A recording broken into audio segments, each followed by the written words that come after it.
Io ringrazio il Cardinal Coco Palmerio per le sue parole. Ringrazio il professor Giuseppe Dalla Torre, rettore magnifico emerito della casa che ci ospita, e il professor Luis Navarre, presidente della Consociazio, perché loro mi hanno invitato a tenere questa relazione. Voglio ringraziare anche la dottoressa Emma Sarraceni, segretario della Consociazio, per il suo lavoro per organizzare questo incontro in tempi molto brevi. La relazione finale del Sinodo dei Vescovi dello scorso giorno 24 ottobre, nella conclusione numero 82, approvata con 244 voti favorevoli e solo 16 contrari, dice: l'attuazione dei motu propri sulle cause di nullità del matrimonio costituisce una grande responsabilità per gli ordinari diocesani, chiamati a giudicare loro stessi alcune cause e in ogni modo ad assicurare un accesso più facile dei fedeli alla giustizia. Ciò implica la preparazione di un personale sufficiente, composto di chierici e laici, che si consacri in modo prioritario a questo servizio ecclesiale. Questo mio intervento vuole collaborare alla comprensione e all'applicazione della nuova legge auspicata da Papa Francesco e dall'Assemblea Sinodale.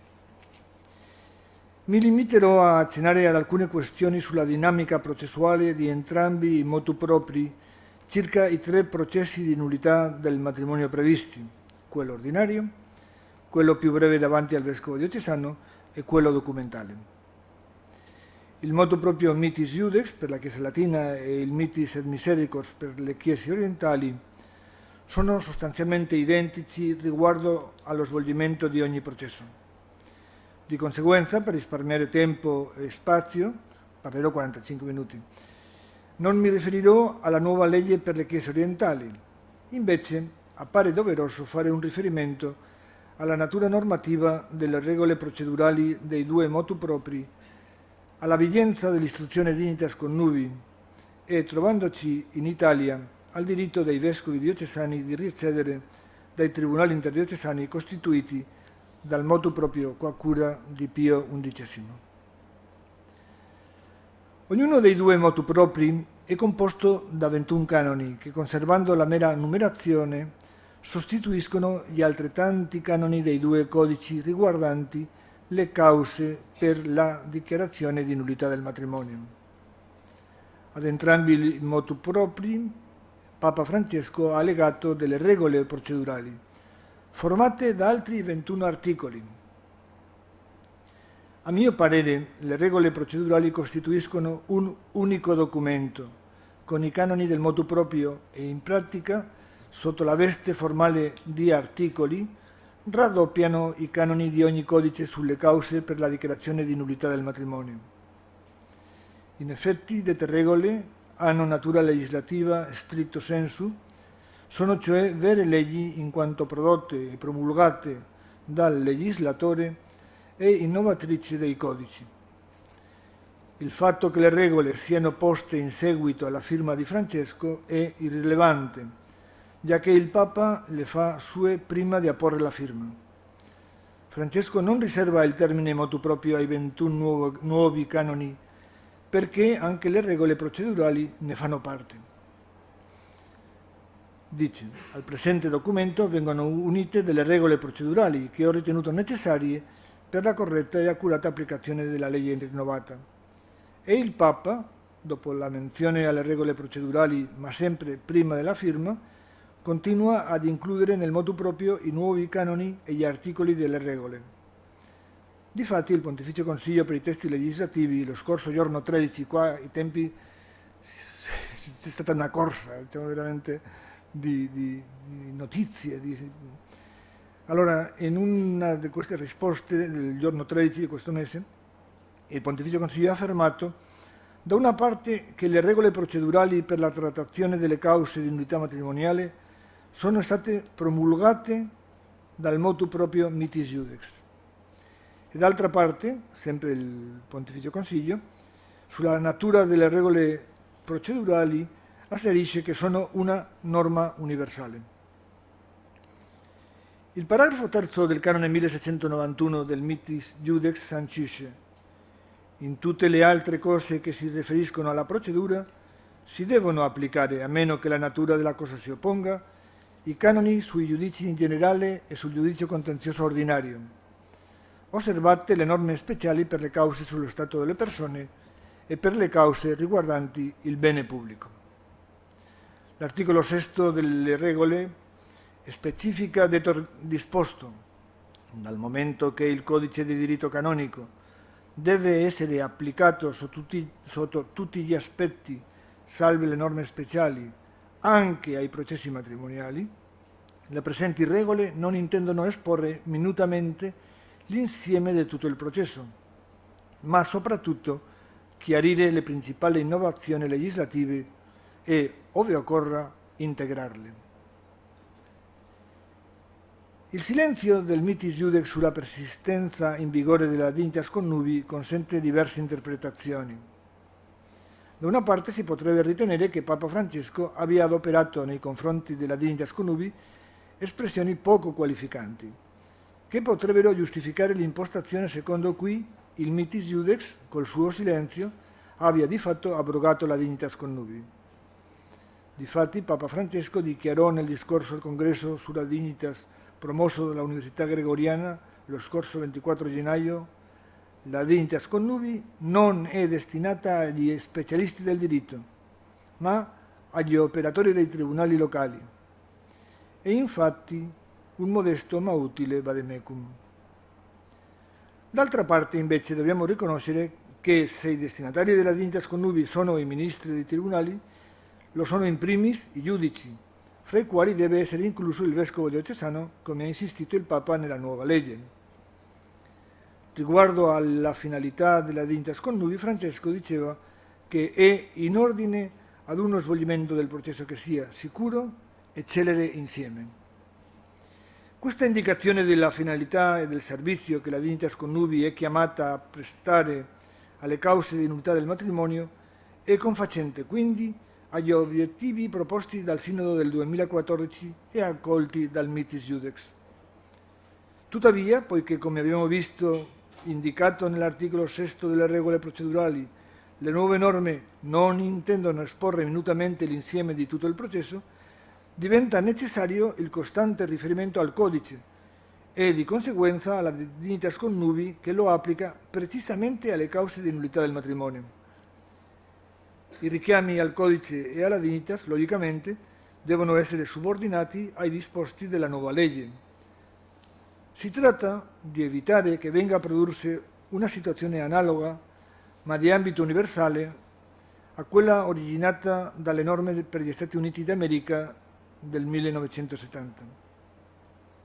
Difatti, quelle norme dedicavano all'intero processo di nullità del matrimonio, in prima e in seconda istanza, solo 23 articoli, i quali furono applicati dimenticando numerosi istituti giudiziali, perché in qualche modo era stata smarrita la ratio legis irrinunciabile delle cause di nullità del matrimonio: dichiarare se il matrimonio è valido o nullo, come ha segnalato Papa Francesco tornando dagli Stati Uniti. Riproporre, come ha fatto Papa Francesco, la dignitas come vademecum per applicare la nuova legge e colmare le lacune potrebbe offrire una via equilibrata tra riforme incisive e rispetto dei principi indisponibili. Comunque, come ha detto il cardinale Coco Palmerio nella presentazione della nuova legge, nella sala stampa vaticana, sarà la prassi giudiziaria a rendere tale struttura più precisa e definitiva. La Chiesa, sono ancora parole del cardinale, si estende in tutti i continenti e saranno le esperienze in tanti ambiti ad apportare migliore comprensione ed eventuali precisazioni normativi. L'articolo 8, paragrafo secondo delle regole procedurali, in modo più esplicito rispetto al nuovo canone 1673, paragrafo secondo, dispone: il vescovo può recedere dal tribunale interdiocesano costituito a norma del canone 1423. In Italia dal 1938 esistono i tribunali ecclesiastici regionali istituiti da Pio XI con il Qua Cura. Questi tribunali sono competenti soltanto per le cause di nullità del matrimonio. Lo scorso giorno, 7 ottobre, in un'intervista al decano della Rota, il direttore dell'Osservatorio Romano gli chiedeva: che accadrà ai tribunali regionali? La risposta è ben nota.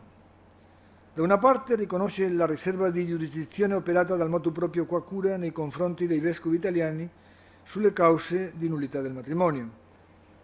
D'altra parte, Sua Eccellenza Pinto sottolinea che il mitis iudex presuppone invece la giurisdizione dei vescovi italiani sulle cause di nullità del matrimonio, in modo identico alla potestà ordinaria propria dei vescovi diocesani di altri paesi. Condivido detta impostazione.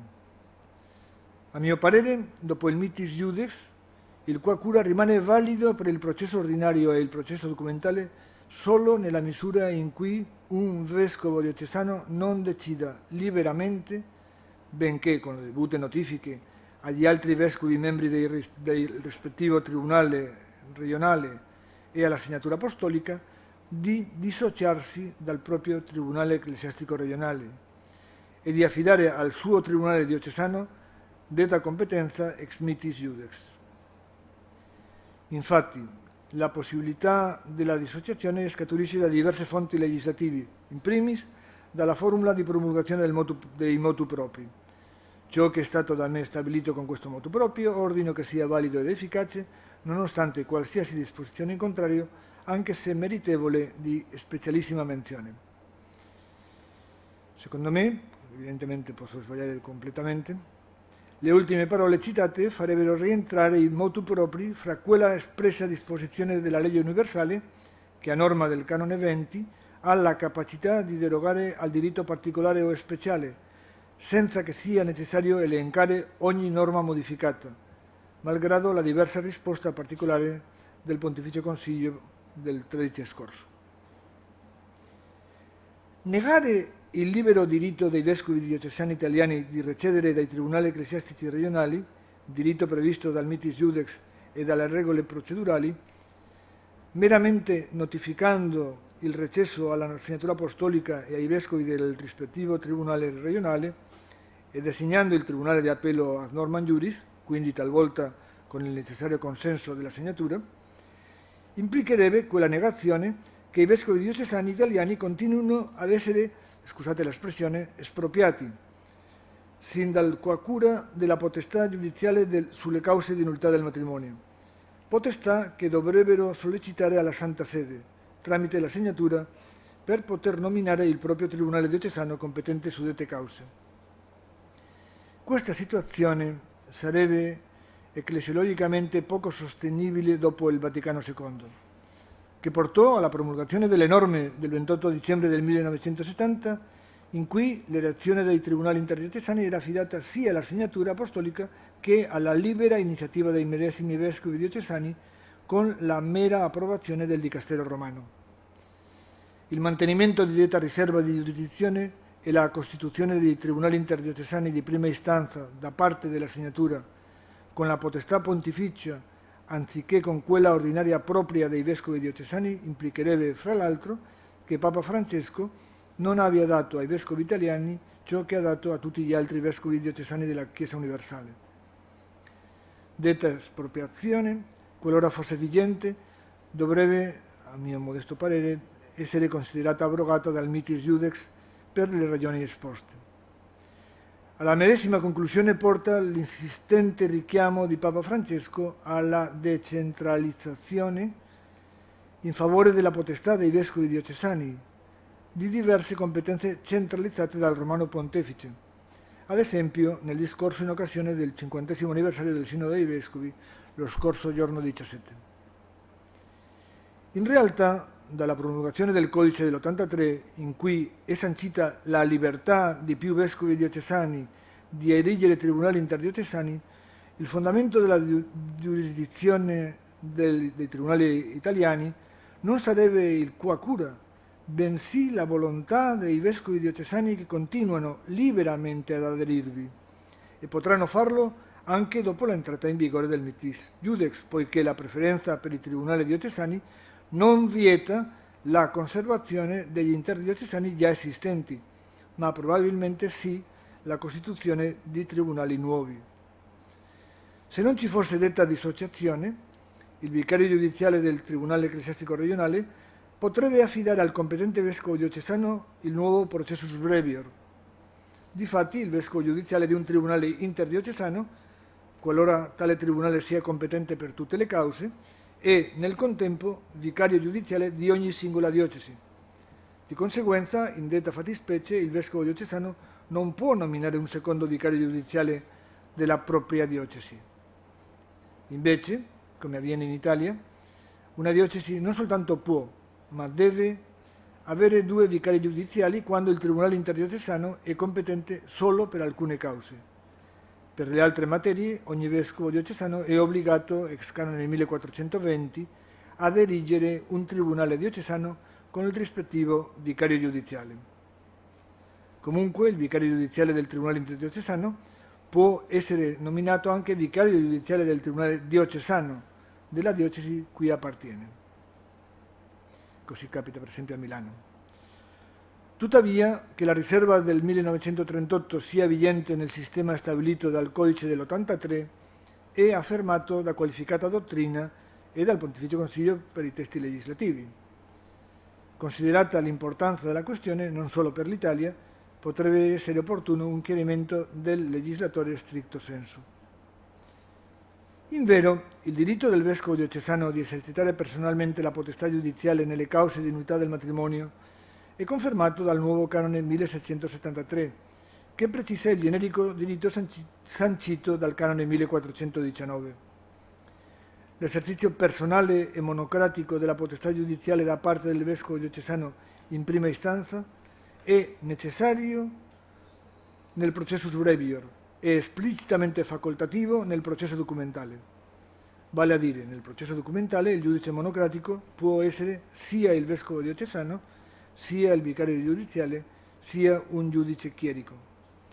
In realtà, il nuovo canone 1673, come il canone 1419, offrono al vescovo diocesano la possibilità dell'esercizio personale della potestà giudiziale utilizzando il processo ordinario o quello documentale, benché, fino alla promulgazione del Mitis Iudex, detto esercizio avesse una natura assiologica, quasi retorica, senza alcuna applicazione in ambito matrimoniale, a differenza del processo penale, in particolare nei processi giudiziali sui delicti graviosa.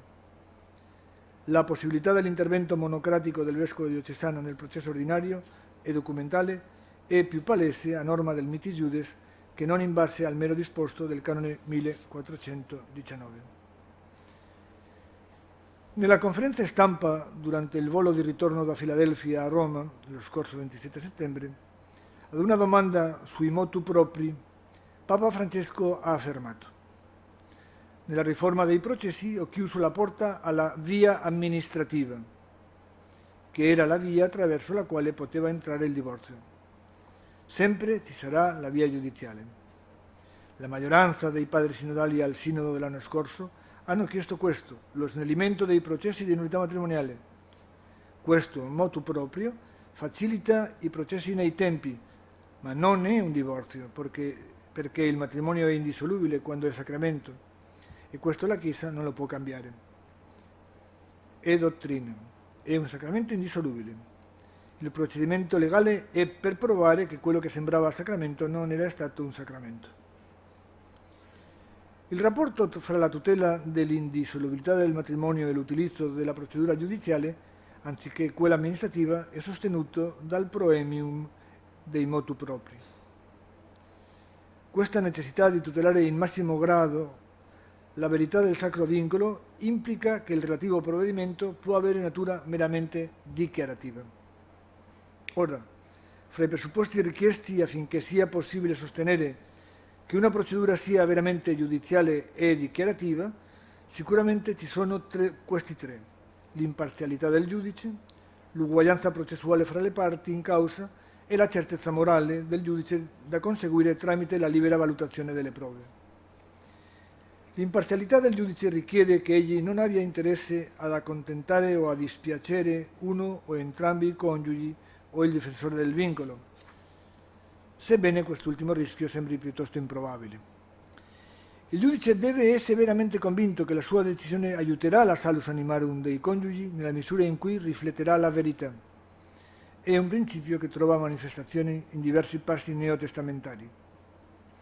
La carità pastorale deve essere presente sempre in ogni attività ecclesiale, ma la carità non può intaccare la imparzialità del giudice, perché la carità non significa concedere sempre quanto desiderato da chi sollecita la nullità del matrimonio, nemmeno se la richiesta è condivisa da entrambi i coniugi.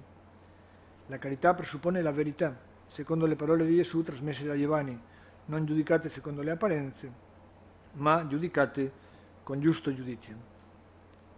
L'importanza dell'imparzialità nel giudicare è stata solennemente proclamata da San Paolo nella sua prima lettera a Timoteo. Difatti, Papa Francesco, nella bolla di indizione del Giubileo straordinario della misericordia, sottolinea tanto la supremazia della misericordia quanto l'essenzialità della giustizia, manifestate nel sincero pentimento dei propri peccati.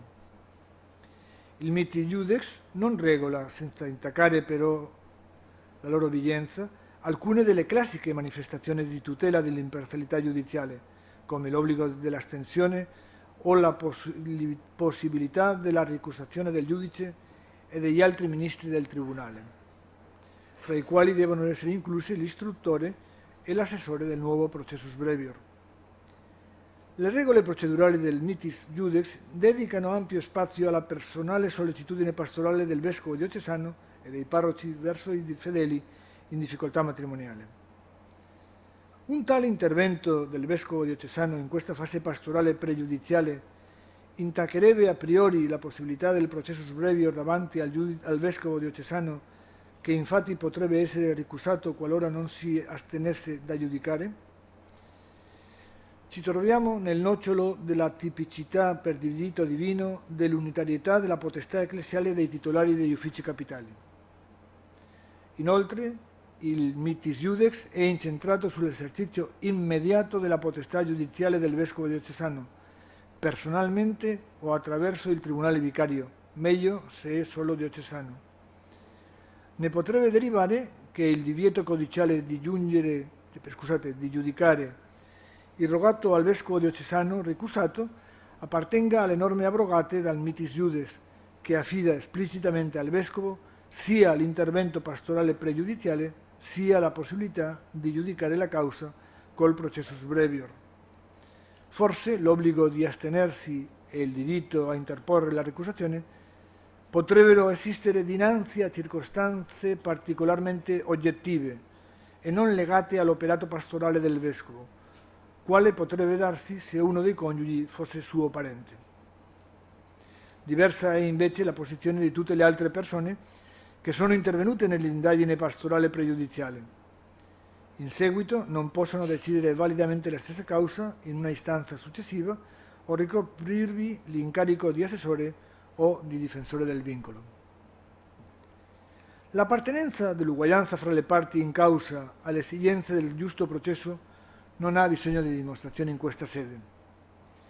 Al riguardo dobbiamo aver presente che il mitis iudex omette la trattazione di istituti essenziali, la cui vigenza, anche con la nuova legge, è indubbia a norma del mitis iudex canone 1691, il quale rinvia alle rispettive norme del codice latino e in molti casi, a mio parere, anche della dignitas connubii. Un esempio significativo lo offre il silenzio del mitis iudex sull'obbligo della pubblicazione a favore dei coniugi e dei loro avvocati degli atti loro ancora sconosciuti, con qualche straordinaria possibilità di segretezza. Il rapporto tra la pubblicazione degli atti e l'uguaglianza delle parti e il loro diritto di difesa è palese. Sono noti i molteplici problemi ermeneutici ed applicativi di questo essenziale istituto processuale, sintetizzati in un solo canone del codice, il canone 1598, che in misura non indifferente sono stati risolti dalla giurisprudenza rotale, fatta propria da ben 8 articoli della Dignitas Connubii. Tuttavia, il mites iudex tiene nella dovuta considerazione il rischio che una procedura semplificata possa affievolire il diritto di difesa del coniuge che non aderisce alla richiesta della nullità del matrimonio in particolare tenendo conto del nuovo sistema di attribuzione della competenza. Perciò il nuovo canone 1676 prevede un secondo invito al coniuge convenuto che non abbia manifestato la sua posizione riguardo alla domanda, invito finalizzato primariamente al suo contributo alla conoscenza della verità da parte del giudice. La tutela del coniuge che non è parte attrice è particolarmente evidente nel processus brevior davanti al vescovo diocesano. Detta procedura richiede un vero litisconsorzio attivo, iniziale o successivo, di entrambi i coniugi e per il medesimo capo di nullità. Difatti, il consenso al livello di domanda dell'attore da parte del coniuge inizialmente convenuto è una vera adesione litisconsortile, fatta di propria iniziativa o aderendo all'invito del vicario giudiziale a norma delle regole procedurali. Non si adempie invece alla conditio sine qua non del litisconsorzio attivo fra entrambi i coniugi nel processus brevior, qualora la parte convenuta si rimetta alla giustizia del tribunale o non dia alcuna risposta. Non opporsi non può essere considerato sinonimo di consentire. Nel senso ora proposto si è manifestato il Pontificio Consiglio per i testi legislativi. Il Mites Iudex menziona esplicitamente la certezza morale in 5 occasioni, ve ne sono altre implicite, a dimostrazione dell'importanza di questo istituto nel sistema giudiziale canonico. Nel contesto di questa presentazione del Mites Iudex è da notare che la nuova legge, all'articolo 12 delle regole procedurali, ha fatto proprio il concetto di certezza morale sancito da Pio XII nel 1942 e ribadito da San Giovanni Paolo II nell'80. Detto concetto, in quanto contenente una definizione, non era stato espressamente formulato dal Codice dell'83. Invece, la Dignitas Connubii non soltanto lo ha accolto, ma ha aggiunto che la certezza meramente prevalente è insufficiente per dichiarare la nullità del matrimonio.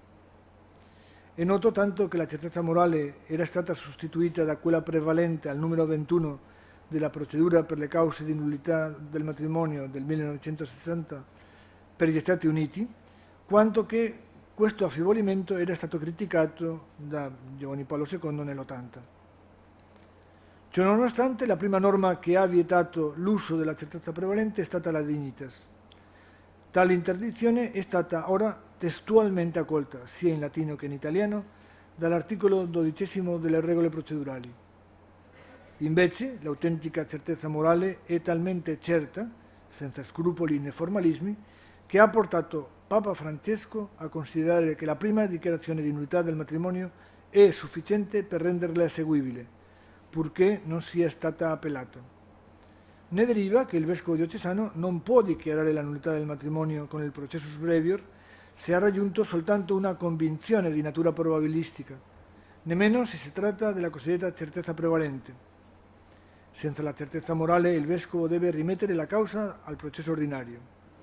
Difatti la certezza morale sulla quaestio iuris e sulla quaestio facti, di cui parla l'articolo 12 delle regole, ha particolare rilevanza nella valutazione delle fattispecie che consentono il processo più breve davanti al vescovo diocesano, in quanto possono rendere manifesta la nullità del matrimonio. Il sistema della certezza morale impedisce di considerare dette fattispecie per se stesse motivi automatici di nullità del matrimonio. Nel contesto della certezza morale, una novità importante è riscontrabile al paragrafo primo del canone 1678. Da una parte perché utilizza il concetto di confessione giudiziale adoperato dalla Dignitas Connubii anziché quello del canone 1535, il che corroborerebbe la tesi della vigenza dell'istuzio laddove non sia incompatibile con la nuova legge. D'altra parte, perché apparentemente modifica sostanzialmente l'attuale impianto sulla forza probatoria delle dichiarazioni delle parti. Difatti, mentre le norme abrogate affermano che non si può attribuire loro forza di prova piena, il Mites Iudex indica invece che possono avere valore di prova piena. Tuttavia, tale diversità è, a mio avviso, meno radicale di quanto potrebbe sembrare, poiché entrambi gli assetti normativi, nella pur loro evidente dissomiglianza testuale, richiedono condizioni applicative analoghe. vale a dire, affinché il giudice possa, nelle cause pubbliche, attribuire forza di prova piena alla confessione giudiziale e alle dichiarazioni delle parti, esse devono essere sostenute da eventuali testi sulla credibilità delle stesse e valutate dal giudice considerate tutti gli indizi e gli amminicoli, se non vi siano altri elementi che le confutino. Una tale impostazione è fatta propria dall'articolo 12 delle regole sulla certezza morale. Inoltre, nell'ordinamento canonico vige il principio della libera valutazione delle prove, per cui prova piena è quella che produce la certezza morale nell'animo del giudice, il quale deve valutare le prove secondo la sua coscienza. Normalmente la prova piena non sarà una sola. Le dichiarazioni unanime delle parti, la disposizione di un solo testo qualificato, eccetera, ma l'insieme di una quantità di indizi e di prove che, presi singolarmente, non valgono a fondare una vera certezza e soltanto nel loro insieme non lasciano più sorgere per un uomo di sano giudizio alcun ragionevole dubbio. La certezza promana quindi, in questo caso, dalla saggia applicazione di un principio di assoluta sicurezza e di universale valore, vale a dire del principio della ragione sufficiente. Sono parole di Pio XII del 42. Un ragionamento analogo, non formalista, è applicabile nelle cause in materia di impotenza e di difetto del consenso per malattia mentale o per anomalia di natura psichica alla possibilità di raggiungere la certezza morale fondata su perizie private che possono rendere inutile acquisire una perizia d'ufficio.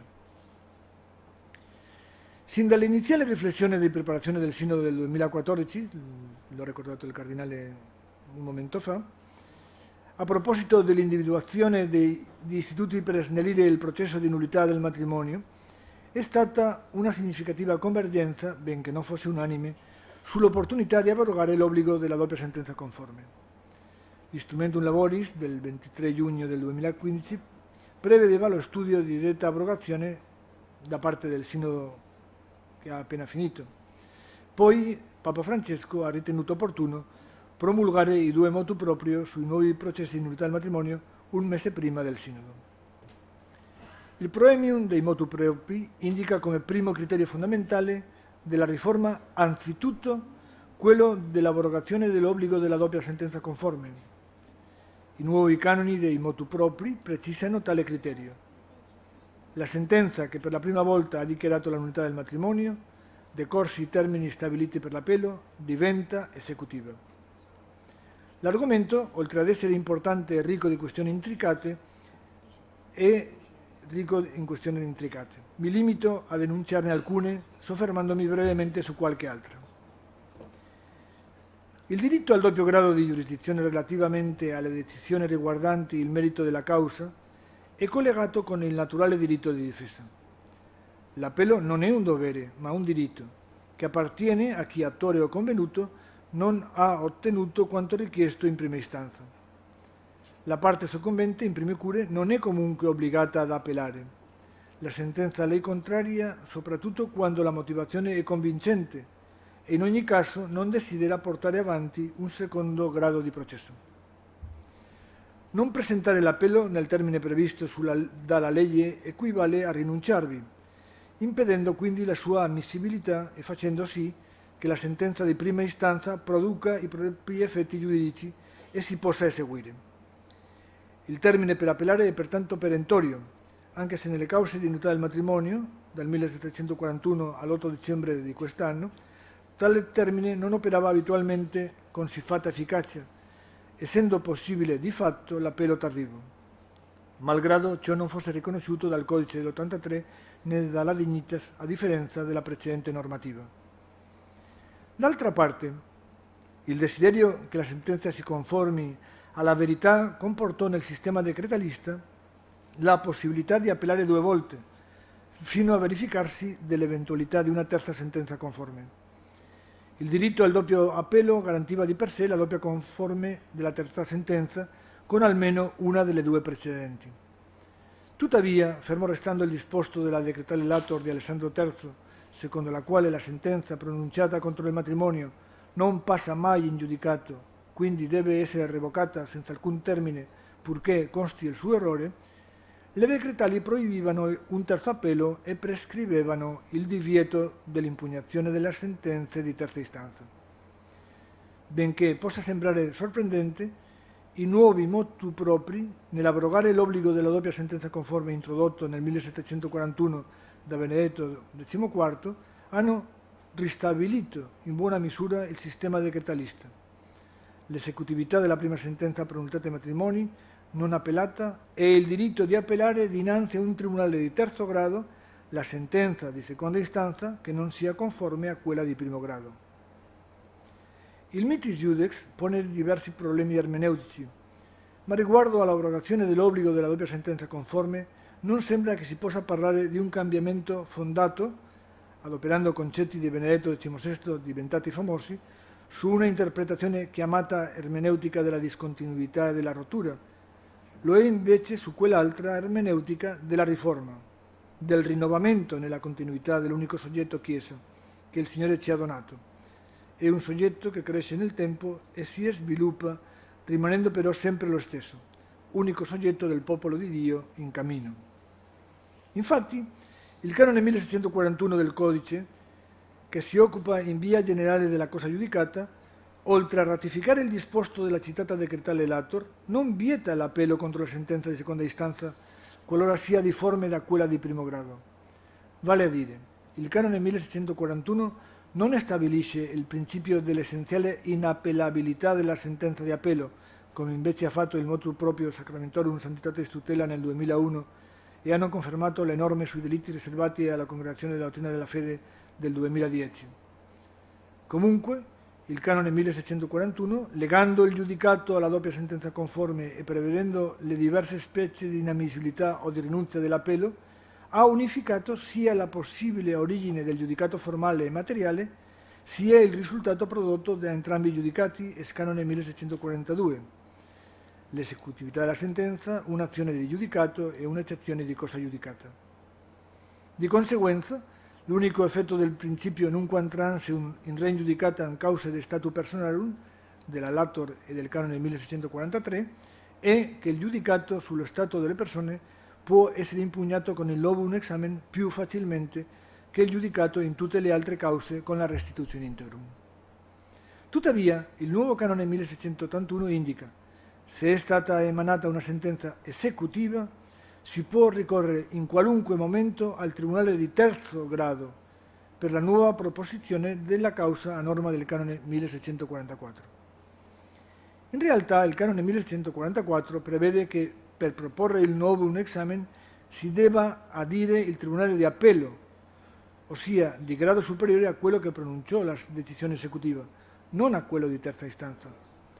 Secondo tale criterio, con il mitis iudex, il novum examen dovrebbe essere presentato spesso a un tribunale di seconda istanza, fra i quali ha un luogo privilegiato la Rota Romana, giacché la sentenza esecutiva proverrà frequentemente da un tribunale di primo grado.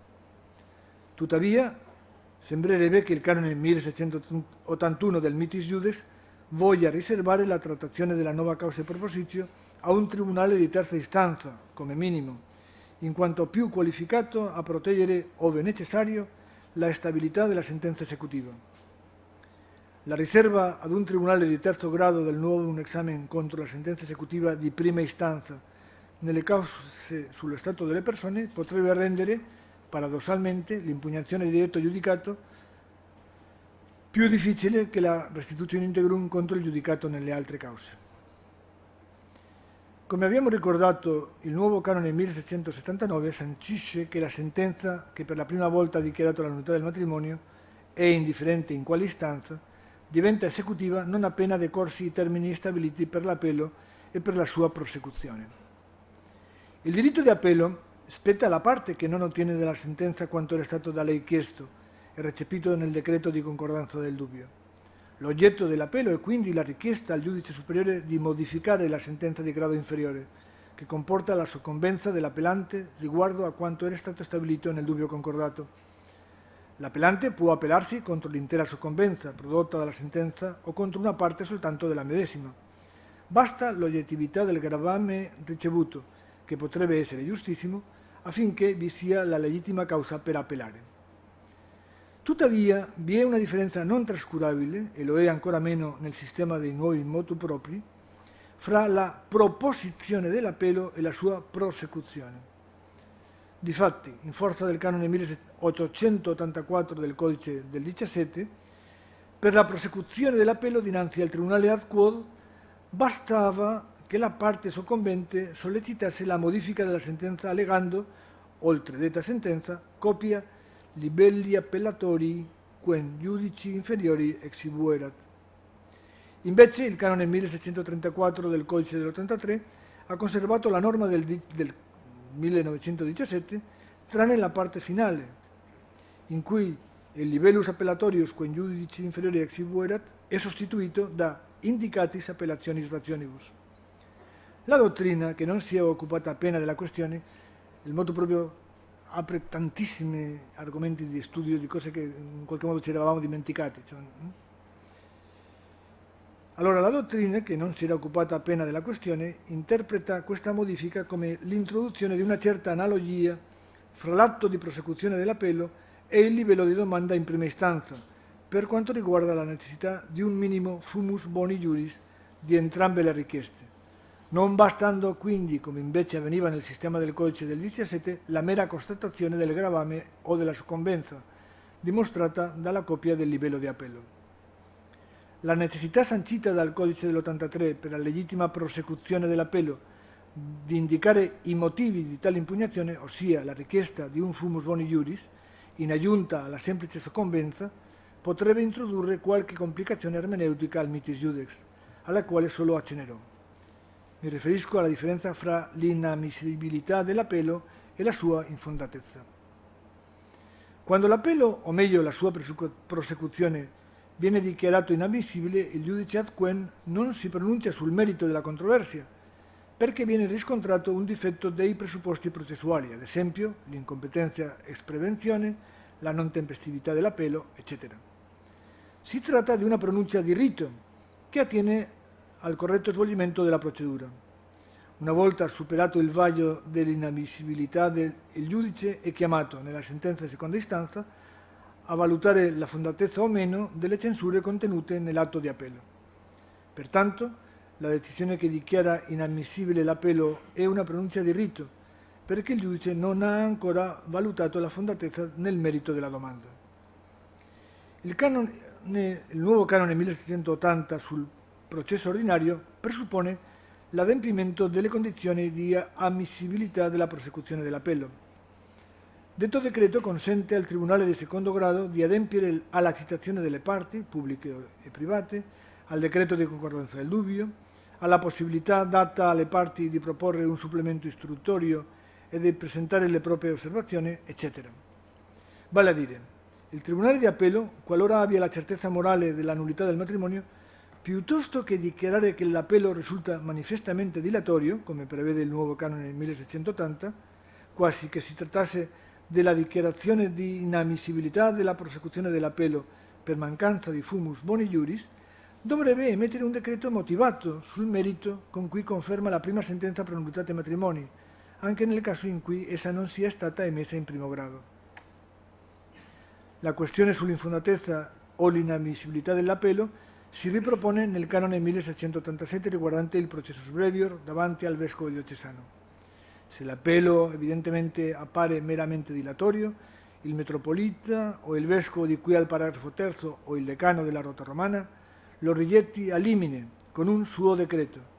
Se invece l'appello è ammesso, si rimetta la causa all'esame ordinario di secondo grado. In questa fattispecie la nuova legge sembrerebbe omettere nel processus brevior la possibilità della ratifica della sentenza di prima istanza per nullitate matrimoni. Invece, in applicazione del brocardo ubi adem est ratio idem quoque ius statui opportere, anche il decreto di reiezione a limine del giudice monocratico di seconda istanza non sarebbe sempre un provvedimento di mera inammissibilità dell'appello, bensì potrebbe avere ad oggetto la sua certezza morale sulla fondatezza della sentenza appellata. Altrimenti, se il giudice monocratico di secondo grado non potesse ratificare la decisione di prima istanza, dovendo respingere l'appello a limine, senza giudicare sul merito, anche qualora raggiungesse la certezza morale sulla nullità del matrimonio, a tale giudice, particolarmente qualificato fra l'altro, sarebbe impedito di esercitare la potestà giudiziale sul merito delle cause di nullità del matrimonio, il che precluderebbe la possibilità di addivenire nel processus brevior alla doppia sentenza conforme, pro nullitate matrimoni. Infatti, se l'appello è ammesso, la legge impone che si rimetta la causa all'esame ordinario del secondo grado. Di conseguenza, per evitare questa anomala, a mio avviso, situazione, il giudice monocratico di appello del processus brevior dovrebbe poter rigettare l'appello e nel contempo, con il medesimo decreto, ratificare la prima sentenza pro nullitate matrimoni. Conclusione. All'inizio di questo intervento ricordavamo il numero 82 della relazione finale del Sinodo del 2015, in cui i vescovi diocesani sono richiamati a promuovere la preparazione di un personale sufficiente, composto di chierici e laici che si consacri in modo prioritario al servizio ecclesiale delle cause di unità del matrimonio. La scelta del processo giudiziale voluta dal Papa implica l'accettazione di un ecosistema non semplice, perché conoscere la verità sulla validità o la nullità del matrimonio è frequentemente complicato. Come è logico, quando vengono introdotte profonde modifiche in un complesso sistema giuridico, e come è stato serenamente riconosciuto dal Presidente della Commissione che ha redatto in motu propri, la nuova legge non potrà essere implementata dovunque e subito. Ci vorranno tempi mediamente lunghi, ma l'importanza è che questa legge di Francesco sia accolta con amorosa obbedienza, nel rispetto sia delle esigenze dell'ecologia processuale, indirizzate senza superiorità o superficialità alla tutela della verità e indissolubilità del matrimonio, sia del proprio munus ecclesiale, come abbiamo tentato di fare. Grazie.